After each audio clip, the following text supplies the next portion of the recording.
여러분 안녕하세요. 최신 세계 경제 뉴스를 발췌 소개하고 제 의견을 곁들이는 세계경제는 지금 Current Issues of Global Economy 편집자 정견만입니다. 네, 2월 13일 세계경제는 지금 시작하겠습니다.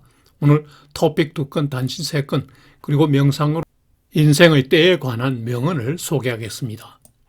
오늘의 토픽은 미국의 1월 중 소비자 물가가 연 7.5%나 상승하여 1982년에 최고를 기록하였다는 CNBC 보도입니다. 두 번째 뉴스는 프랑스의 매크론 대통령이 대규모 핵발전소 건설 계획을 추진하기로 하였다는 CNBC 보도입니다. 네, 오늘도 단신 3건을 올렸습니다. 첫 번째 단신은 세계 코로나 바이러스 발병, 백신 접종 현황 등입니다. 두 번째 단신은 현대자동차가 고급 제네시스 모델을 기반으로 중국 시장 재공략에 나섰다는 소식입니다. 세 번째 단신은 다음 주 미국 금융시장 주요 이슈 및 일정입니다. 오늘의 명언의 주제는 인생의 때에 관한 것들입니다. 네, 오늘의 토픽, Inflation surges 7.5% on annual basis, even more than expected and the highest since 1982. CNBC 뉴스 보시죠. 미국의 소비자 물가가 전년 동기 대비 7.5%나 상승한 것으로 나타났습니다. 전월 대비로는 0.6%입니다. 연간 7.5% 상승은 1982년 2월 1일 최고이고요. 월가 예상 7.2%를 훨씬 상회하는 것입니다. 에너지와 식품을 제외한 코어 CPI 지수도 6%나 상승한 것으로 나타났는데 이는 1982년 8월 1일 최고 상승입니다. 주요 물가 상승 분목을 보면은 우선 에너지 가격입니다. 에너지 연료 오일이 9.5%나 상승했습니다. 연간으로는 46.5% 상승하였고요. 음식료도 월 중에 0.9%, 연간으로는 9%나 상승하였습니다. 주거비가 월간 0.3%, 연간으로는 4.4% 상승했습니다. 중고차도 월간 1.5%, 연간으로는 40.5%나 상승했습니다. 이러한 급격한 물가 상승으로 연준의 금리 인상 강도가 강해질 것으로 예상되는데요. 다음 달 3월 15일, 16일 개최되는 FOMC에서 대략 0.5%포인트 인상할 의견이 44.3%나 올라갔습니다. 내년 중에 0.25%씩 6회나 인상할 의견이 63%로 올라갔습니다. 빠른 물가 상승으로 주식시장에 기술주가 큰 폭으로 하락하였고요. 한편 국채 수익률은 급등하였습니다. 10년물 국채 수익률이 장중에는 2%를 상회하기도 하였습니다. 이는 2019년 8월 1일 최고치죠. 향후 물가 전망에 대해서는 추가 상승 의견과 현재 물가가 정점이라는 의견이 맞서고 있는데요. 추가 물가 상승 의견의 근거는 서플라이 체인 문제가 여전하고 에너지 등 국제 상품 가격이 상승하고 있기 때문이라는 거죠. 물가가 이제 정점을 찍었다는 주장 근거는 서플라이 체인 문제가 어느 정도 완화될 거고 이미 물가 상승률이 높이 나왔기 때문에 그 기저효과로 지수가 그렇게 상승하지 않을 거라는 거죠. 여러분은 어떻게 생각하세요?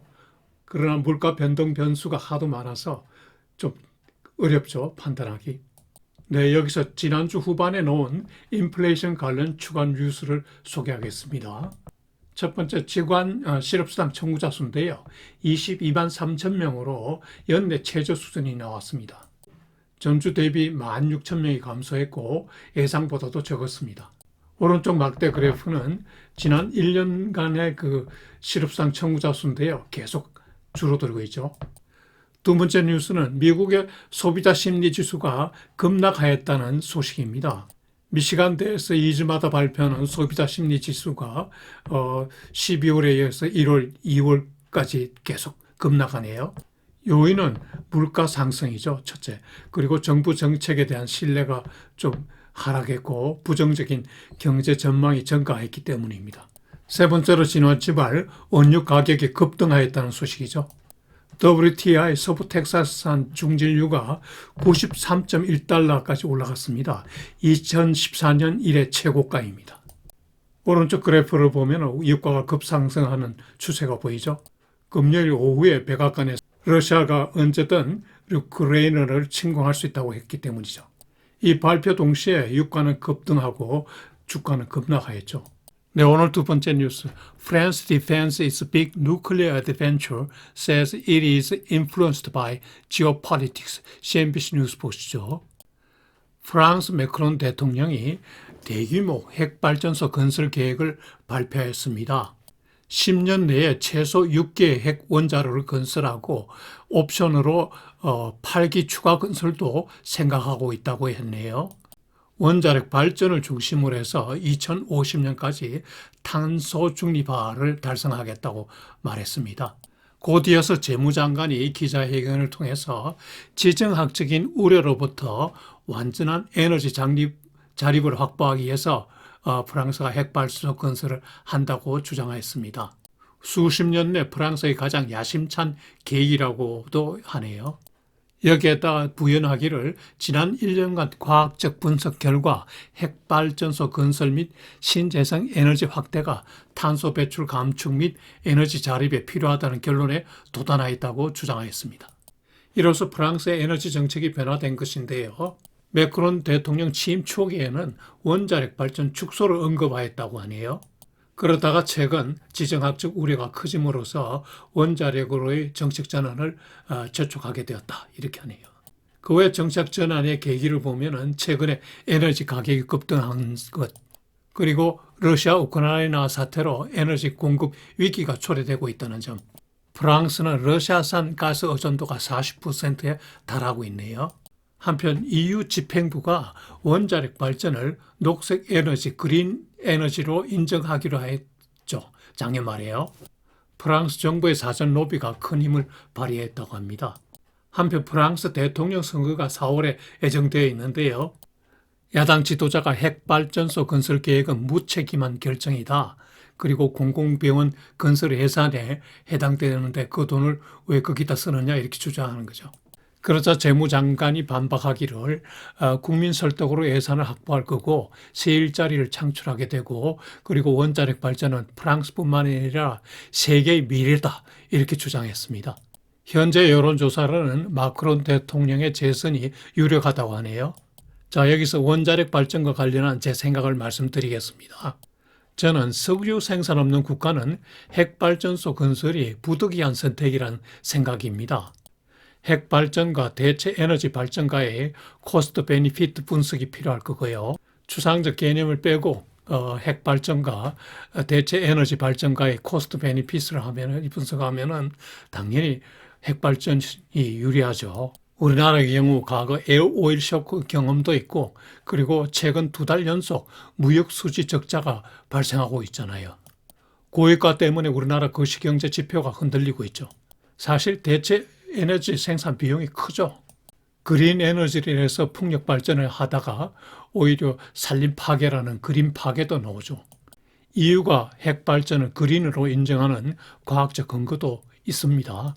문 정권 들어 원자력 발전 중단 내지 폐기를 최우선 정책으로 추진한 것은 큰 실책입니다. 우리나라의 첨단 핵발전 기술이 동면 상태로 들어가게 되었는데요. 제 생각에 핵발전 기술 포기보다는 핵 폐기 기술 습득을 우선시 했어야 된다는 겁니다. 그동안 북한이나 중국 등의 핵기술 진전과 대비되죠. 그리고 원자력 발전 관련 산업에 심각한 피해가 갔었고요. 그리고 해외 원자력 사업 진출에도 장애가 되었죠. 네, 여기서 참고로 세계 유가 급등으로 큰 혜택을 보고 있는 러시아 경제의 대거래 지표를 한번 살펴보죠. 러시아의 12월 중 무역 수지는 267억 달러 흑자였습니다. 이는 작년의 2배 이상입니다. 12월 중에 경상수지 흑자도 418억 달러에 달했습니다. 러시아의 대부채는 작년 말 현재 4,780억 달러니까요.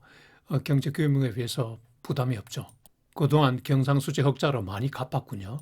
특히 중앙은행의 금 보유고가 계속 늘고 있는데요. 작년 말 현재로 2,299톤입니다. 2000년에 343톤 보유에 거의 7배가 되죠. 러시아는 푸틴 집권 이래 석유 가스 판매 대금으로 금을 많이 사들였죠. 이처럼 석유 판돈으로 재정 지출에 충당하지 않고 국부 축적에 쌓은 나라가 노르웨이가 또 있죠. 러시아는 인플레이션을 잡기 위해서 지난 금요일 기준금리를 올렸죠. 8.5%에서 9.5%로 올렸습니다.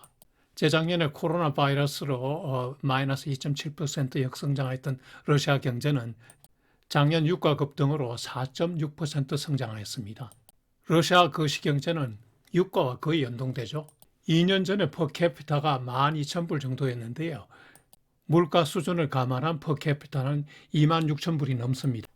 유가 급등으로 러시아 경제가 좋아지고 있음을 볼 수 있죠.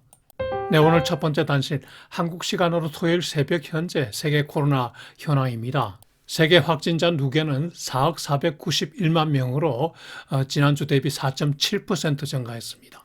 오미크론으로 확진자가 급증하던 추세가 최근 2주간 연속 조금씩 하락했네요. 사망자 누계는 578만 4천 명으로 지난주 대비 1.3% 증가했습니다. 백신 접종자 수는 100억 9,600만 명 정도로 지난주 대비 0.5% 증가했습니다. 탑12 국가별 순위를 보면 독일이 또 한 단계 상승하였습니다. 지난주 9위로 부상한 데 이어 이번 주는 8위로 부상했네요. 독일의 확진자 수가 1,200만 명이 넘고 그리고 사망자 수는 11만 9,672명이네요.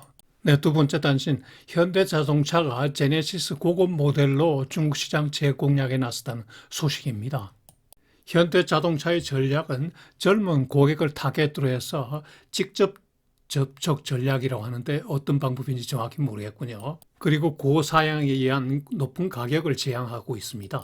최저 가격이 24만 9,800위엔인데요. 우리 돈으로 4,500만 원 정도군요. 테슬라 가격보다는 낮지만은 BMW, 아우디보다는 가격이 더 높습니다. 그리고 제네시스 전기차는 바로 출시하지 않고 나중에 추가하겠다고 하네요. 중국 자동차 시장은 작년에 자동차 판매가 4.5% 증가했습니다.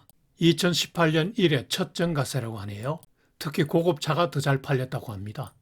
전기차 비중이 커지고 있지만은 작년 12월 판매 기준으로는 전체 5분의 1 정도라고 하네요. 아직도 비전기차가 많죠.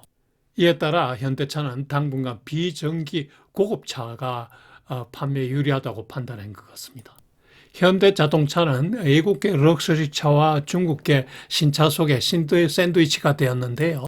여기에다가 한류 혐오, 사스, 그리고 올드 브랜드라는 이미지 때문에 상당히 고전했죠. 그래서 현대 기아차 현지 법인이 지난 5년간 적자를 기록했습니다.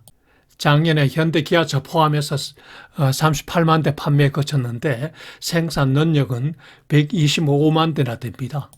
폭스바겐은 330만 대를 팔았대요. 현대자동차의 중국 시장 탈환을 기원합니다. 네, 세 번째 단신, 다음 주 미국 금융시장 주요 이슈 및 다이어리 보시죠. 다음 주에 금리 인상 논쟁을 주시할 필요가 있죠. 그 얼마나 인상할지, 해수를 얼마나 할지 등이 관심이죠. 지난주에 지역 연준 한 총재가 7월까지 Fed Funds 레이트를 1%포인트 인상할 필요가 있다고 주장했네요. 그리고 러시아, 우크라이나 사태도 시장을 누르겠죠. 다음 주 경제 지표로는 화요일에 생산자 물가 지수가 나오고요. 그리고 연준 회의록이 수요일 날 공개됩니다. 대내외 여건상 변동성 장세가 지속될 것으로 예상되기도 하고요. 네, 요일별 일정은 표를 참고하시기 바랍니다. 네, 여러분 다음 한 주도 즐겁고 보람차게 지내시기 바랍니다. 네, 그리고 인생의 때를 주제로 한 오늘의 명언들을 꼭 한번 청취하시기 바랍니다.